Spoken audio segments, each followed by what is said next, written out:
Indonesia saat ini kena yang dinamakan middle income trap country, yaitu istilah di mana kelas menengah tidak bisa naik ke kelas atas. Jadi negara Indonesia yang berada di kelas menengah ini tidak bisa naik. Sekali lagi harus digarisbawahi, tidak bisa naik di kelas atas atau tidak boleh. Negara yang terjebak di dalam middle income trap adalah negara yang GDP per kapitanya adalah antara $3.500 sampai $5.000 per kapitanya seperti Indonesia. Banyak negara yang terjebak di kelas menengah itu selama puluhan tahun. Misalnya Brazil itu lebih dari 30 tahun baru keluar dari istilah negara dengan middle class income-nya. Argentina juga sama, puluhan tahun juga baru bisa keluar. Ini yang terkadang membuat kita berpikir, seandainya saja ya kita ini adalah kepala negara Amerika atau kepala negara Cina, di mana keduanya saat ini memainkan perdagangan internasional lebih dari 30%, lebih dari 70%. Maka negara pasar harus dibuat GDP-nya tidak di bawah dan tidak di atas, di trap. Mengapa? Karena kalau negara-negara pasar tadi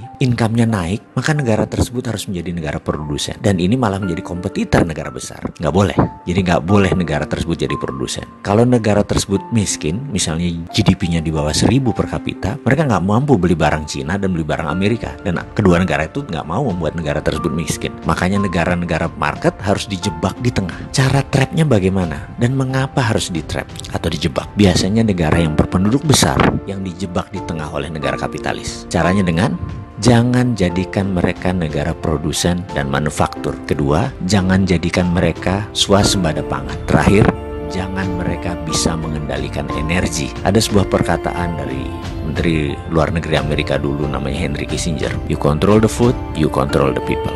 You control energy, you control the country. Kalau mau mengendalikan rakyat, kendalikan pangan mereka. Kalau mau mengendalikan sebuah negara, kendalikan energi mereka, minyak bumi mereka. Kita kasih contoh sederhana negara Venezuela yang baru-baru ini. Negara ini menghasilkan minyak lebih besar dari Indonesia. Suatu saat Venezuela melawan dalam tanda petik Amerika dengan menjual minyak mentahnya ke Cina. Amerika marah dan Amerika membuat Venezuela menjadi failed state atau negara gagal dengan financial warfare yang dilakukan oleh economic hitman-nya, pasukannya CIA-nya Amerika. Dan kita semua tahu negara tersebut dalam setahun terjadi hyperinflation. Mata uang Venezuela nilainya jatuh 1.000.000% sampai harus menerbitkan cryptocurrency sebagai ganti mata uang negara mereka. Sebagai catatan, Amerika sangat memperhatikan homeland security-nya. Jadi mulai dari ujung benua Amerika Utara sampai ujung selatan Chile, Argentina harus di bawah kendali Amerika. Jadi ya hal-hal negara seperti Venezuela ini disikat pasti. Oke, kita kembali ke topik. Bagaimana supaya kita keluar dari jebakan middle income country tadi?